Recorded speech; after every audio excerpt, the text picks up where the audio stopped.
ભારત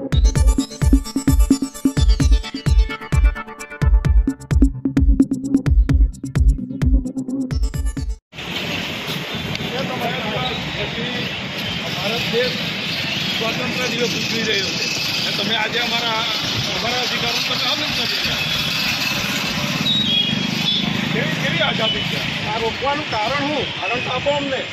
ઉત્તર ત્યાં 2 દીકરાઓને મારી નાખ્યા અને અમે તે શ્રદ્ધાંજલિ આપવા માટે જતા આપવા માટે હા, એ તો અમારે ફરજ કહેવાય કે અમારા આદિવાસી સમાજના હતા, શ્રદ્ધાંજલિ આપવા માટે જઈએ અમે એમ. થઈ જાય ને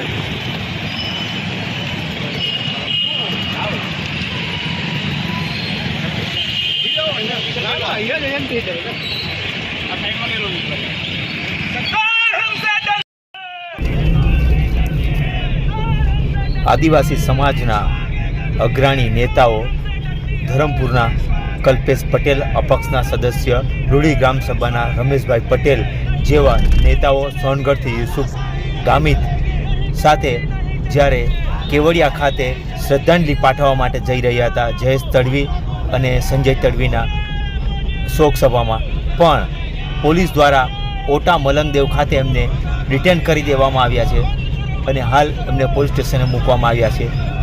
ત્યારે એમણે પ્રશાસન ઉપર સવાલ ઊભા કર્યા છે કે શું આદિવાસી સમાજના લોકોને શ્રદ્ધાંજલિ પાઠવવાનો પણ હક નથી?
શું અમારા આદિવાસીઓનું મુક્ત થઈ ગઈ છે એટલે હું અમે શ્રદ્ધાંજલિ પાઠવી શકીએ? અમારે શ્રદ્ધાંજલિ પાઠવવાનો બી અધિકાર નથી. ભારતના બંધારણે આપણને સ્વાતંત્ર્યનો અધિકાર આપ્યો છે.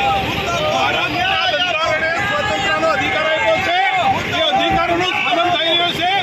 એ દિવસમાં તારીખ 15 આઝાદીની લડત, આઝાદીની ઉજવણી થઈ રહી છે. રોજ સમયે આઝાદીનું પાલન થઈ રહ્યું છે.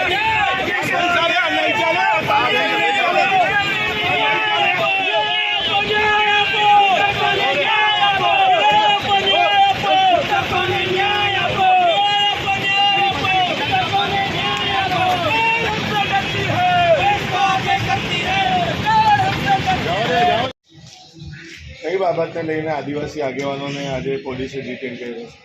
આજે કેવડિયા ખાતે આદિવાસી સમાજના 2 યુવાનોને ઢોરમાર મારીને મૃત્યુને ઘાટ ઉતારી દેવામાં આવ્યા હતા. એના શ્રદ્ધાંજલિનો કાર્યક્રમ આદિવાસી સમાજના આગેવાનો દ્વારા એલાન કરવામાં આવ્યો હતો અને અમે પણ શ્રદ્ધાંજલિ આપવા માટે ધરમપુરથી કલ્પેશ પટેલ, રમેશભાઈ પટેલ જેવો રૂડીગત ગ્રામસભાના અધ્યક્ષ અને સાથે સરપંચીઓ અને 12 જેટલા યુવાનો સાથે અમે પણ જઈ રહ્યા હતા, પરંતુ સોનગઢ ઓટા 4 રસ્તા પર અમને ડિટેન કરવામાં આવ્યા છે. મને એવું લાગી રહ્યું છે કે સરકાર પોલીસને આગળ કરીને લોકો પર જે અત્યાચારો થઈ રહ્યા છે, અત્યાચારોને ડામવા માટે આવી રીતે પોલીસનો ઉપયોગ કરે છે એવું મને લાગી રહ્યું છે. આ સમયે આદિવાસી સમાજને તમે શું સંદેશ આપવામાં આવે? આદિવાસી સમાજને જ કહેવા માગીએ છીએ કે આપણે હવે ધીમે ધીમે એક સાથે બધી લડાઈઓ લડી રહ્યા છે, તો કાયમ એક સાથે રહીએ ને આદિવાસી સમાજ સિવાયના સમાજના લોકોને પણ કહેવા માગીએ છીએ કે આવી રીતે કોઈ પણ સમાજના યુવાનોને ઢોરમાર મારીને મૃત્યુનો ઘાટ ઉતારવું જોઈએ ન જોઈએ. કારણ કે માણસ છેલ્લે માણસ જ હોય છે. આવી રીતે કોઈ પણ વ્યક્તિને મારીને મારી નાખવો જોઈએ નહીં.